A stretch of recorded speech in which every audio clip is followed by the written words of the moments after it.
uncritical attitude of the Western media to American officials like Stephen Castile prevented a worldwide popular and diplomatic outcry over the massive escalation of the dirty war in Iraq in 2005 and 2006, consistent with the disguised, quiet, media-free approach that I mentioned before.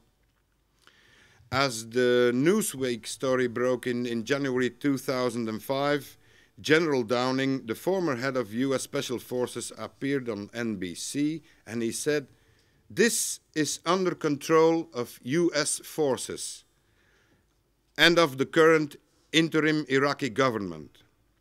I think this couldn't be clearer. "There is no need," he said, "to think that we're going to have any kind of killing campaign that's going to maim innocent civilians."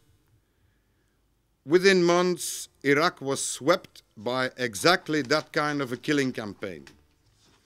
This campaign has led to arbitrary detention, torture, extrajudicial executions, and the mass exodus and internal displacement of millions. Thousands of Iraqis disappeared during the worst days of this dirty war between 2005 and 2007. Some were seen picked up by uniformed militias and piled into lorries. Others simply seemed to vanish. Iraq's Minister of Human Rights, Wijdan Mikhail, said that her ministry had received more than 9,000 complaints in 2005 and 2006 alone from Iraqis who said a relative had disappeared. But human rights groups like Amnesty International and Human Rights Watch, they put the total number much higher.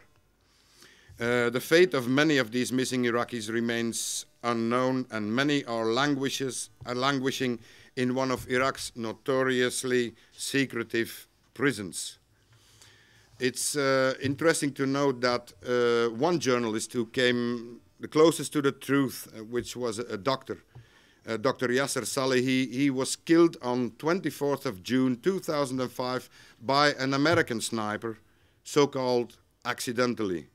And 3 days after his death, Night Ridder published a report on his investigation into the Special Police Commandos and their links to torture, extrajudicial killings and disappearances in Baghdad. And Salehi and his colleagues investigated at least 30 separate cases of abductions leading to torture and death.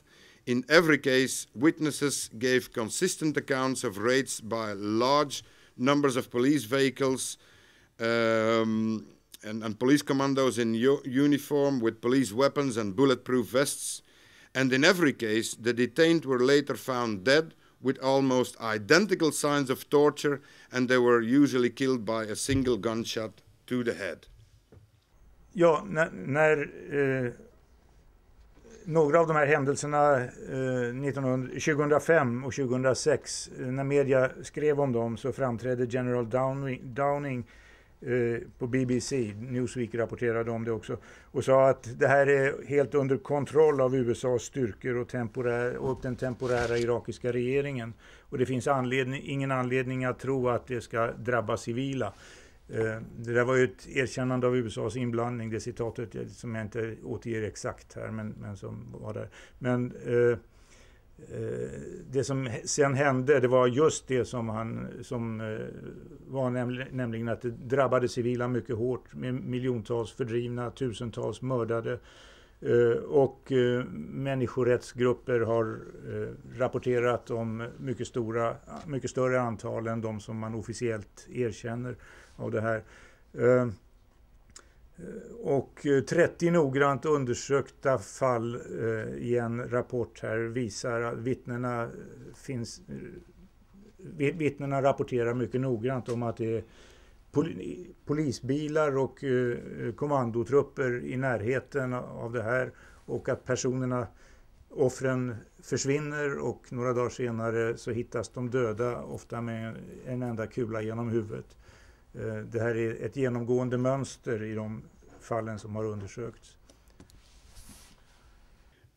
The effect of simply not pointing out the connection between the US and the Iranian-backed Badr Brigade militia, the US-backed Wolf Brigade and other special police commando units, or the extent of American recruitment, training, command and control of these units was far-reaching.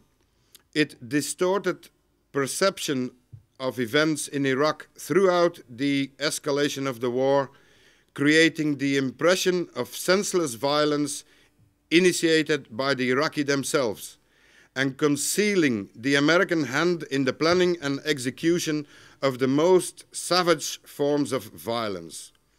By providing cover for the crimes committed by the US government, news editors played a significant role in avoiding the public outrage that might have discouraged the further escalation of this campaign. The precise extent of US complicity in different aspects and phases of death squad's operation, torture and disappearances deserves thorough investigations. It is not credible that American officials were simply innocent bystanders to thousands of these incidents. As frequently pointed out by Iraqi observers, Interior Ministry death squads moved unhindered through American as well as Iraqi checkpoints as they detained, tortured and killed thousands of people. As in other countries where US forces have engaged in what they refer to as counterinsurgency, American military and intelligence officials recruited, trained, equipped and directed local forces which engaged in a campaign of state-sponsored terror against the overwhelming proportion of the local population who continued to reject and oppose the invasion and occupation of their country. Ja, han pekade på sambandet mellan USAs styrkor och agerandet där. Man försöker att skapa ett intryck av att det här är en våg av meningslöst våld skapat av irakierna själva. Och nyhetsredaktörerna undviker att belysa den egentliga orsaken, nämligen att bildandet av dödsskvadroner, tortyr, försvinnanden och annat, vad som ligger bakom det här. Det bör undersökas mycket närmare. Det är tusentals människor som har försvunnit, och om man jämför med hur USA agerar i andra länder där man bedriver så kallad upprorsbekämpning, så är det USA som rekryterar, tränar och beväpnar styrkor som sen ger sig på det legitima motståndet. The degree of US initiative in the recruitment, training, equipping, deployment, command and control of the special police commandos made it clear that American trainers and commanders established the parameters within which these forces operated. Many Iraqis and Iranians were certainly guilty of terrible crimes in the conduct of this campaign, but the prime responsibility for this policy and for the crimes it involved rests with the individuals in the civilian and military command structure of the US Department of Defense, the CIA and the White House, who devised, approved and implemented the Phoenix or Salvador terror policy in Iraq. Ja, många irakier har säkert gjort sig skyldiga till våldsamma övergrepp och brott i de här sammanhangen, men huvudansvaret ligger hos individerna i USAs organisationer, i CIA och de andra som också bildade den här Phoenix-gruppen.